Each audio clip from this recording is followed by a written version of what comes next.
We do have a spokesperson of the Amalgamated Union of Foodstuff and Cattle Dealers Association in the person of Dr. Awal Abdullahi Aliyu, who is also President, Northern Consensus Movement. Good morning, Dr. Aliyu. Good morning. Thank you very much for joining us on the program this morning. Well, I suppose it's good to hear that things are beginning to approach normalcy again. But do I understand that some people are actually complaining about ongoing work to normalize affairs, saying that they were forced into withdrawing the intention to, as it were, erect a blockade to food coming to the South? ACF, I believe, has said that this is not kosher, this is not right, that their members were forced into it. They were coerced into it. I beg to disagree with that presentation. I beg to disagree with that. Nobody forced anybody into anything. I will give you a quick backgrounder of what happened quickly. First and foremost, there was the hashtag EndSARS issue where our members, Northerners, were killed and their properties destroyed. We lost over 100 people during the hashtag EndSARS protest. We lost over 100 open-body trucks. We lost over 70 19-seater buses. We lost over 200 of saloon, Sharon, and golf cars. Apart from cows, goats, sheep, bags of beans, granules, and tomatoes, and what have you, so many perishables. That is one. On the Shasha incidents, we lost over 170 of our people from the north. We lost, as you are aware, the market was burned to ashes, and then our people were killed and slaughtered like rams. Our women were raped. Then a lot of things happened. Everybody saw that, everybody knew that. So it was a colossal damage, it was a colossal loss. And then instead of us retaliating back by killing and destroying the properties of our brothers from the south, southwest, or southeast, we thought it wise that let us be more civil than they are, let us approach it in a more diplomatic and more ruly manner. Hence the reason why we went into a no food supply to the south, southwest, and southeast. All the meetings were held in my house. I initiated, under the Northern Consensus Movement as the president, I initiated that meeting, I converged the meeting, and like I said, all the meetings were held in my house. Sure. And the decisions were also taken in my house. And we didn't want to kill or destroy anybody's property. That was why we took that civil way of approaching and solving this problem. Don't forget, quickly please, before you ask me the next question, the number of Yorubas living in the south, in the northwest, in Kaduna and Kano alone, outnumber the total Northerners that are living in south, southwest, and southeast. Also, the investment to Yorubas and Igbos in Kaduna and Kano alone is running into billions of naira. A Yoruba and Igbo man own a personal houses. They own skyrocketed buildings. They own farmlands. They own shops with billions of nairas in it. But our people from the Northerners that are in the south, southeast, and southwest, if you remove Dangote and Bua, they are only petty traders, shoe shiners,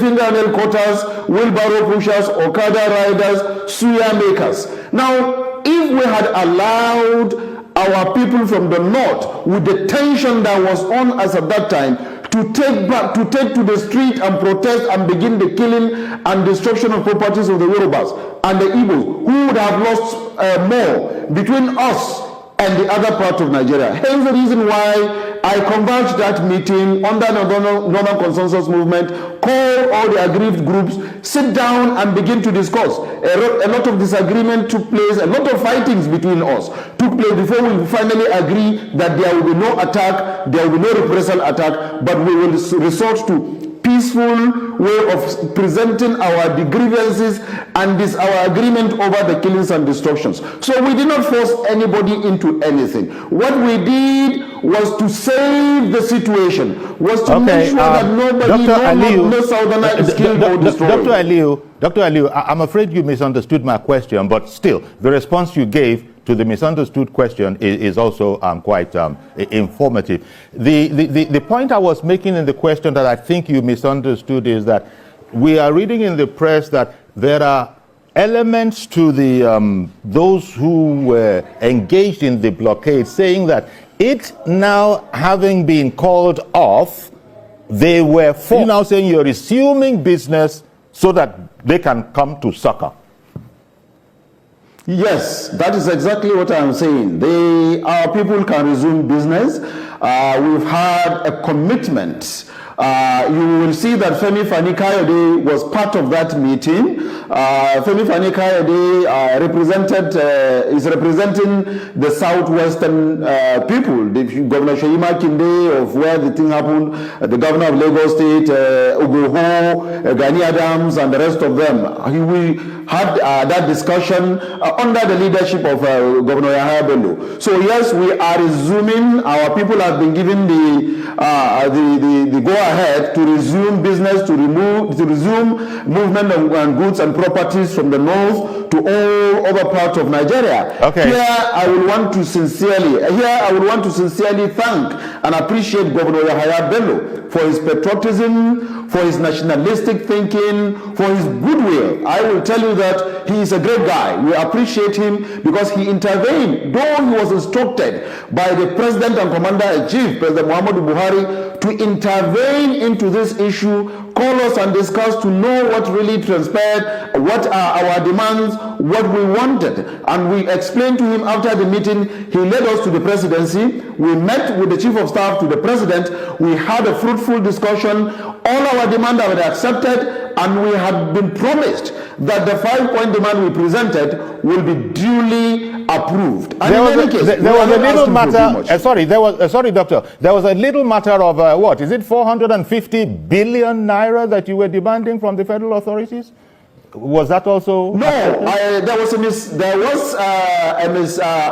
mispresented that. I was the one that made that presentation of the amount needed. I misrepresented that because, as usual, journalists, you guys have a way of intimidating people. One of your journalists intimidated me and then harassed me during that press conference, and then while I was trying to mention 47 billion, it was 47 billion, not 470 billion. Okay. Please, for the purpose of this, I'm making that correction. It is 47 billion we are asking for. It is only 47 billion that you're asking for. Okay, I get it clear now. Not 470 billion. Yeah. Any word on that aspect of your discussions as you put them? That 47 billion matter. Yes, there's a word. You see, we didn't just arrive at 47 billion because we want to mention 47 billion. We calculated the number of lives lost. We calculated the number of open body truck destroyed. We calculated the number of 19-seater buses destroyed. We calculated the number of smaller vehicles destroyed. We calculated the amount, the volume of cows, goats, sheep, bags of beans, granite, tomatoes, pepper, and everything that were destroyed. We also calculated how much it cost to, we still have about 75 people in hospital as I speak to you. Okay. We calculated all these things put together before we arrived at that 47 billion. So it is not just a figure that we brought out just because we want to mention a figure. It was a due calculation. And in any case, it is not paying outrightly for the loss. That was why we said compensation. Because if we were to ask for outright payment, it would have been a different thing. So the government has listened to us and understand our position, appreciated it, and promised to do everything humanly possible to get to to our demand. And we've handled that to Governor Yahaya Bello. I said it during the meeting with him. If it fails, we will hold him responsible. Okay, Dr. Aliu, just before I come to my guest in studio, I beg your pardon for interrupting. Just before I come to my guest in studio, I just wanted to ask you how you assess this whole operation, because quite frankly, there are those who say that it's a bit like cutting one's nose to spite one's face. If you say you're not going to supply, it's not as if the North is a monopoly of food supply. And in any case, the ordinary farmer in the North will be the major person hurting from all of this. Not all you elites, not all the educated, enlightened businessmen, some of whom you have actually mentioned. But the ordinary farmer trying to eke out a living is the person who you really put in big trouble with this particular move. Well, naturally, in situations like this, there are always going to be some losses. But my question to you and to the viewers is, which one will be better, losing life or losing property? Here, people are losing their lives and losing the property at the same time. Okay. Now we are saying, please stop what we are doing. Sorry, Dr. Aliu. I agree with you. Life is of the utmost importance. By the way, do you think the action, such as it was, since it's over now, do you think it was successful, really? Oh, greatly successful, greatly successful. I don't want to be mentioning this, but I will mention. If you will investigate, you will discover that a ram, not cow, a ram was sold for 1 million naira in Lagos yesterday. A ram, not cow. The head of, mistakenly in Port Harcourt, some of our people slaughtered 2 cows in Port Harcourt day before yesterday, and it was a bidding process. It was a very serious competition bidding. One person bought only the head of one of the cows for 800,000. Okay. Chicken sold for 10,000 naira, and a basket of tomatoes sold for 37,000. A bag of onion sold for 35,000. In the southwest and southeast, hotels and what have you were crying and calling for how they can get it. They were smuggling these things through luxurious buses Dr. Aliu, and even flying them through airlines. Okay, Dr. Aliu, so you've discountenanced. Sorry, Dr. Aliu. So just to use the example of the onions that you gave, it must mean that you discountenanced reports that were saying that, you know, the market for onions, for example, that you spoke about had crashed. I mean, onions that were supposed to be going for much more than that, I think around 35,000 that you spoke about, I don't know, was going for 7,500. You discountenance such reports as propaganda. Well, of course, no. What I said, let me repeat. No, I'm not saying what a bag of onions. Yes, it has crashed. The price has crashed. It could. Yeah, naturally it will crash because we have already opened the road. There's the movement of this route to the southwest, southeast, and south. So naturally the price will crash. And then it was not, like I said, it was not intended to punish our brothers from the south, southwest, and southeast. We only did that to make our position known, to disagree with what is going on. And thank God, like I said, Femi Fani-Kayode was there. He has promised through him, there's a very serious commitment through him to Governor Yahaya Bello and our brothers in the north. And again, I want to thank Femi Fani-Kayode for the effort. I want to greatly appreciate Governor Yahaya Bello. He is true. Politicizing the issue. Would you accept that you're politicizing it? No. There's no politics about this. You can't play politics with human life. It is not possible for you to play politics with human life. If anybody want to do that, no, we're talking about the food blockade. We don't want to do that. We're talking about the food blockade. Yes, the food blockade is not a political issue. It is an issue. It is an issue that you have done something to me that I feel I'm not happy about, and I didn't want to retaliate. I went that way. Yes, the issue of talking to, maybe addressing a state governor or something. This thing has been happening not only now. It is a continuous event that we have been accommodating. If you want me to, you see, history. If you are a good student of history, you will know that this is not just the beginning. It has always been happening, and we've always been accommodating it. And possibly because we've been accommodating it, we've not been retaliating. That was why it is seen as if anytime, any day, anybody can wake up at the slightest provocation, he begin to manhandle the people from for our region that they do not belong. If you remember, there was the Shagamu issue. During the Shagamu issue, you know what happened, where people were killed and brought back in trailer load of dead bodies. That was what happened. If you had forgotten, I will remind you of the OPC issue in Lagos. It has also been the same thing. So it's not an issue of regionalization. What we are saying is this in over time has been happening. At the slightest provocation, the northerner's life is being attacked. His property is being attacked. So we didn't want to retaliate. That was why we resorted to this. So even if you are talking of regionalization, then it is the southerners that regionalize the killing of northerners. And this has been going on for a very long time. It is not just this one. And we've accommodated it for all this period of time until now that we are saying, please stop it. And even the stop it, we did not kill or destroy anybody's property. All right. I wanted to be clear in my mind who you are speaking for. Northern Consensus Movement or Amalgamated Union of Foodstuff and Cattle Dealers Association? I am the president of Northern Consensus Movement and the spokesperson for the Amalgamated Union. I want you to note this. The organization that undertook this in 75 different organizations and unions across northern Nigeria came together to take this decision. It is not one or two or three groups. And like I said, I assemble all the groups.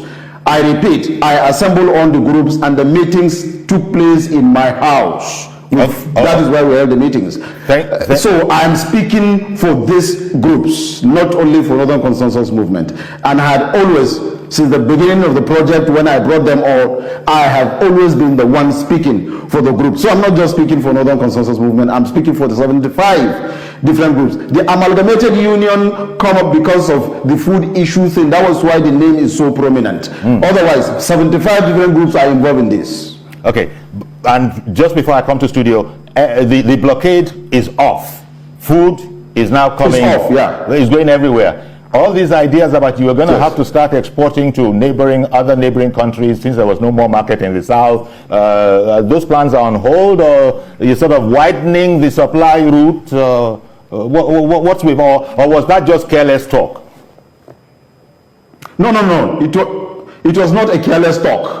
I will also want you to know that and make it clear before Nigerians that we did not plan the supply to Burkina Faso, Niger, Chad, and what have you. It was not a planned thing. That is to say, we as Northern Consensus Movement, or in collaboration with the Amalgamation Union, or all the 75 groups, we are not the one that planned the movement of these food items to this African continent. The thing just came up on its own. The marketers realized that because of what is going on, they just don't need to sit back and then be supplying only one angle. So they themselves discovered the market and started the movement on their own. So why I'm saying this, I needed to clarify this so that it will not look as if it is a plan. We planned to starve our other brothers from the other part of Nigeria. No, it was not a deliberate or planned thing. Yes, the no food supply is planned. It was strategically planned, but the exportation of food to other African countries is not planned. It just came up naturally. That is one. Two, on the issue of the farmers, like you asked earlier, whether there is going to be losses and things like that. Yes, there's losses.